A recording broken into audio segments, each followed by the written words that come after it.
Greetings and salutations. Welcome to Knife Chats with Tobias. What we got here front and center is the case Tony Bose swayback Gent.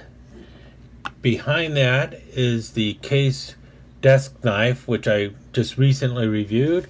And in the back, we will have the Rough Ryder Micarta work knife.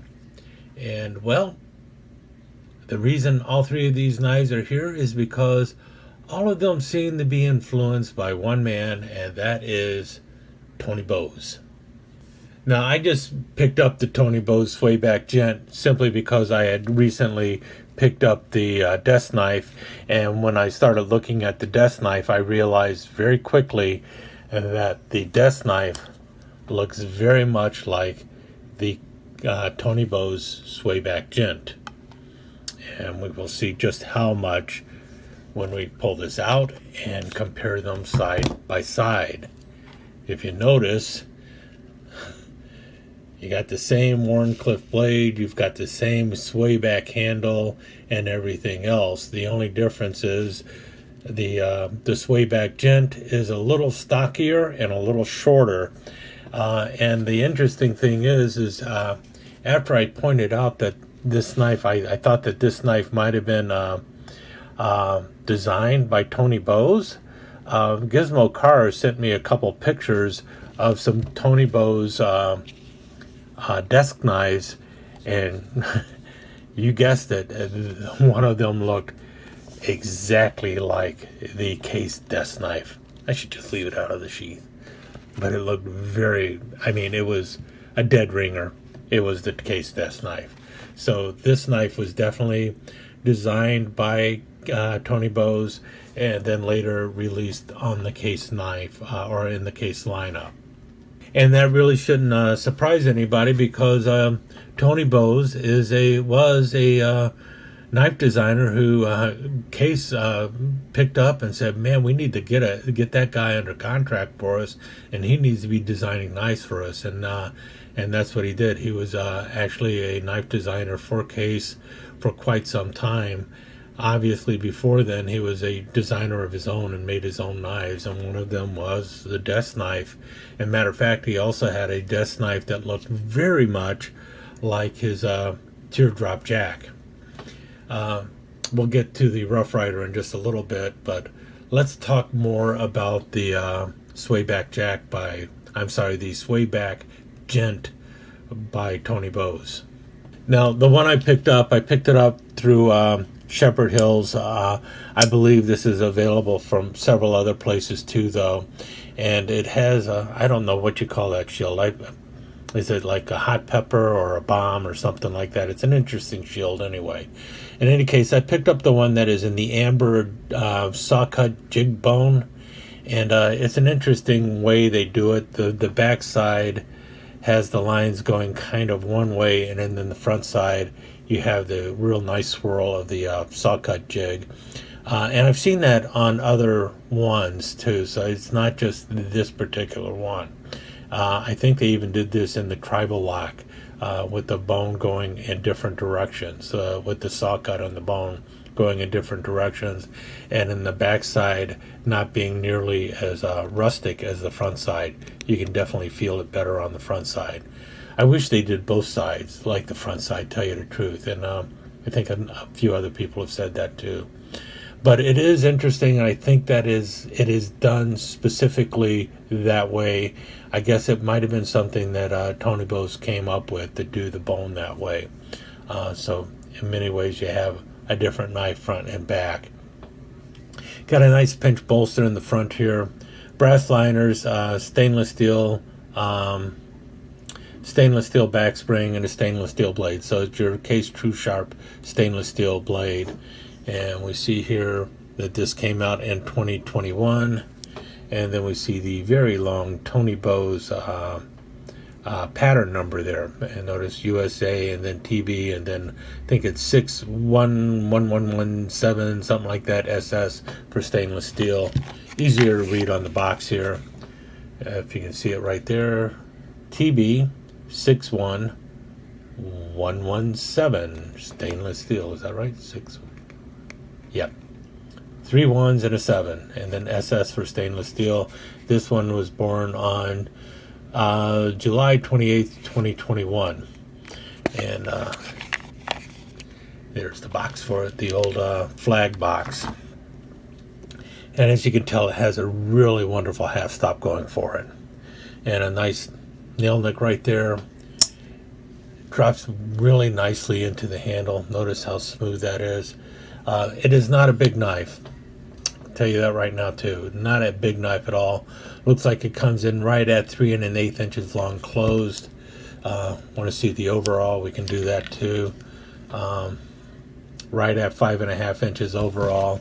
And that makes sense because the blade is just shy of 2 1/4 inches and 2 inches with the cutting edge. And you notice it has the old Wharncliffe blade going on. And we know how I feel about Wharncliffe blades. That's the way I feel about Wharncliffe blades when they're on a knife that isn't supposed to have a Wharncliffe blade. This knife, the Wharncliffe blade, just adds to the elegance. And this is the swayback Gent.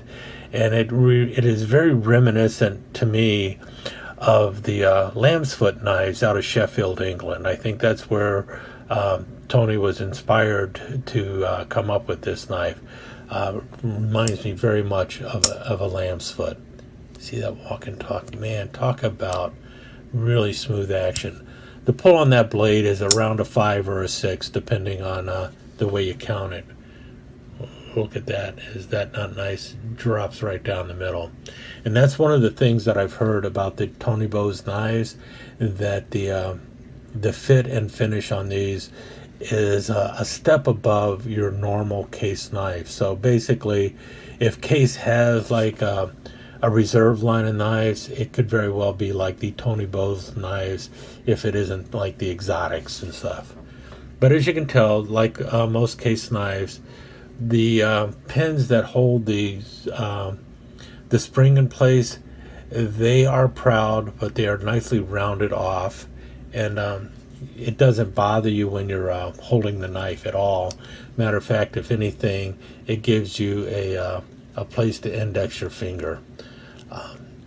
Got a good purchase on the back there. Yeah, you can push on the blade. I actually saw them doing this before. You could actually push on that blade to close it, one-handed like that. That's probably the last time I will be doing that.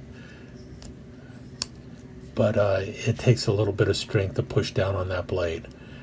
It's got a good spring. The spring is really holding it tight. Yeah, and I don't know, you put it in your hand and it feels like something you want to cut something with. It feels so good in the hand, even though it is a small knife. It is definitely a small knife. You see it right there.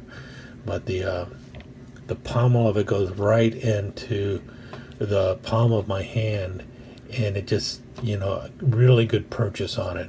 And you can really choke up on it and get tight on it and everything else. Just feels like a knife that you want to cut something with, despite the size of it. It just, and you can see the action. And look at this. Look at how much you can push that down. Look at that. See that? That's how much you can press down on there. So you do not have to worry at all about blade wrap with this knife by just letting it slam shut and listening to the walk and talk. And it's got really good walk and talk. That is a very strong positive half stop. They did a great job with it. It just feels good. It's a knife that you'll want to fidget with. I'll tell you that right now. And like I said, definitely a very close relative to the desk knife. So you can see the influence of Tony Bose all through this and also through the desk knife. And it was the desk knife that finally convinced me to pick this knife up. It's because of that knife. It's like I got to go ahead and pick up the swayback Gent now, because I like that knife, the way it felt in my hand, and the way it cuts. And it's like I just got to go ahead and grab the Tony Bose swayback Gent, and I'm really glad I did. Now, about the other knife back here, the Rough Ryder Micarta work knife. Why am I bringing that one out? Well, when the first one of these came out, the one that was in the black paper micarta, I had commented that what it looked like was a swayback Gent by Tony Bose. And let's face it, it looks like a swayback Gent by Tony Bose. And I said all they did was basically embiggen it, make it a little bit bigger. And yeah, they kind of did. It's not a perfect match, but you can see how they just went into CAD and made the knife bigger and then adjusted certain things on it so that it would work properly once it got bigger. Because obviously it's still the bolster up here, if you notice the catch here where the blade is kind of protruding up. Notice it does not do that on the Tony Bose. It is almost flush with the bolster here, the back of the blade, and your finger just rides up. But the blade in here doesn't do the same thing. And part of that is, if you notice, this does not have nearly the sway in the back as I initially thought it did. The sway in the sway back of the Tony Bose design is much more acute. And because of that, the blade here is a little more proud back here. That's the main difference between the two. But you notice very good half stop and very good feel in the hand here too. But you also notice here that this is very straight across the bottom. The handle is straight with the blade here. The Tony Bose has a lot more sway in here. It comes up to meet the blade, and then the blade has a little bit of an arch going downward when you're holding it in your hand. Notice if you can see it there. See that? And that makes it a little easier for you to cut because you can get actually down in there a little bit better with the cutting. Now with the this one, notice how it is much more straight along the bottom. It's not saying it's bad or anything, but you can see that's the differences between these two knives, not to mention the size. I just thought I needed to point that out because I thought this really was just, they made this knife a bigger version of this. There is some slight differences to it, and it might have had to do with just the way the knife would end up handling in your, or being able to be used in your hand and everything. And if you notice here, you've got a full 4 fingers on the grip because this knife, unlike the Tony Bose, comes in right at 4 3/4 inches, so a little bit longer, almost 4 7/8 inches, and you've got a much larger blade on it. You've got a 3-inch blade overall with a almost 2 3/4 inch cutting edge. So a bigger knife for bigger chores, I guess. But then again, this was passed off as the Micarta work knife, and the Tony Bose is the swayback Gent. So there's that difference also. Now the reason I'm pointing that out is not to say that the Micarta work knife is a better knife than the Tony Bose swayback Gent, or vice versa. I'm not trying to say that this knife is a better knife than the Micarta work knife. Both knives are going to, you'll be the one who judges which knife is best for you. For me, I'm glad I have both of them in the collection, but obviously collectability wise, well, the swayback Gent is hands down the better knife to have in the collection, at least among most collectors these days. But we also know that people scramble like crazy to get a hold of this knife, and a lot of people swear by this knife. They really love this knife, and you know what? The praise that people heap on this knife, the Rough Ryder work knife, is well deserved. This knife is nothing to sneeze at. Nice tight blade, really smooth action. The micarta, maybe not the best micarta in the world, but still not the worst micarta in the world. And it's just a beast of a knife. It does what people expect it to do. The thing with the Tony Bose, this thing looks like a nice, delicate knife that you might be afraid to use or so. But I tell you what, it's not. This thing is solid. It is well made. The action on it is so smooth. The blade lockup, yeah, I know it's a slip joint, but the blade, it really just snaps into place and it stays there really good. It falls into the hand. It feels so nice in the hand. And I don't know. It's just one of those knives that you grab it and it's like, oh man, I just want to cut something with it. Give me something to cut, because that's the way you feel about it. It's like I got to have something around here that I can cut. It doesn't matter what it is. You just want to cut stuff because it comes pretty sharp. At least mine did, and it's just a fun knife. And more practical to carry for some people. In other cases, it's like, well, you know what? This is going to be my everyday work knife that I'm just going to use for beating the snot out of stuff with. And this knife here, this can be my Sunday go to meeting knife. This is going to be my special occasion knife. But if I have to use it on a special occasion, I'm going to feel comfortable doing it. It's like this knife will be able to do what I need it to do, even when I wasn't expecting to use it at all. And it's going to, come out shining when it's done. And that's the cool thing about it. It is a fully functional work knife, even though it has some elegance to it.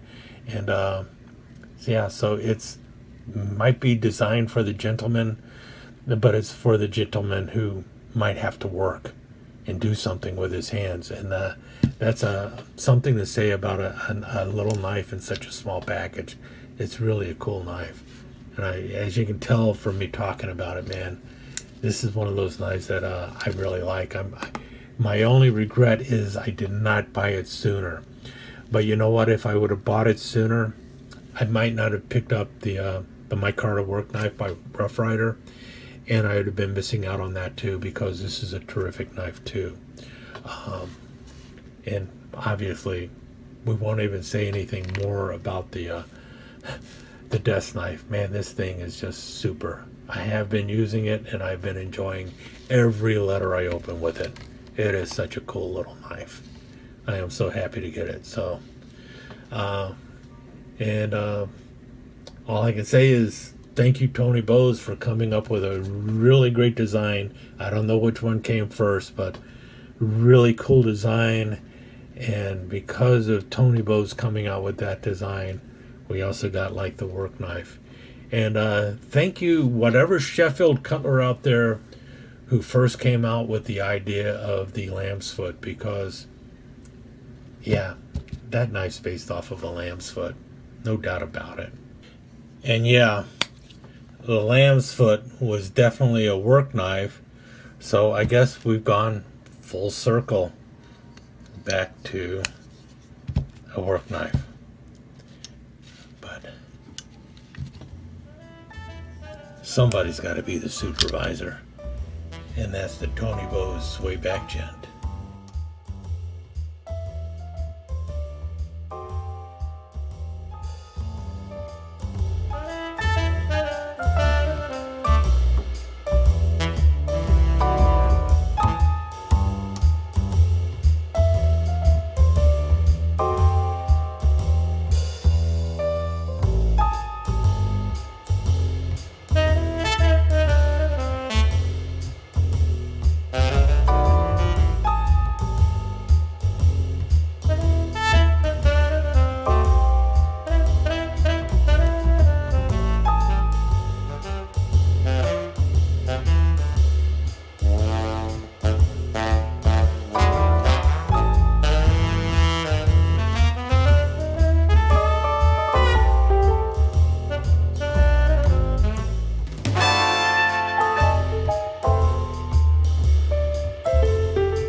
let me take just a second to thank you once again for dropping by and spending a few minutes here at Knife Chats with the Pious.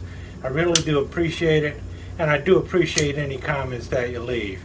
So please remember to give me that thumbs up, and also don't forget to subscribe and ring that notification bell so you'll know when the next episode is up and running. Thanks again for dropping by. Really do appreciate your time here.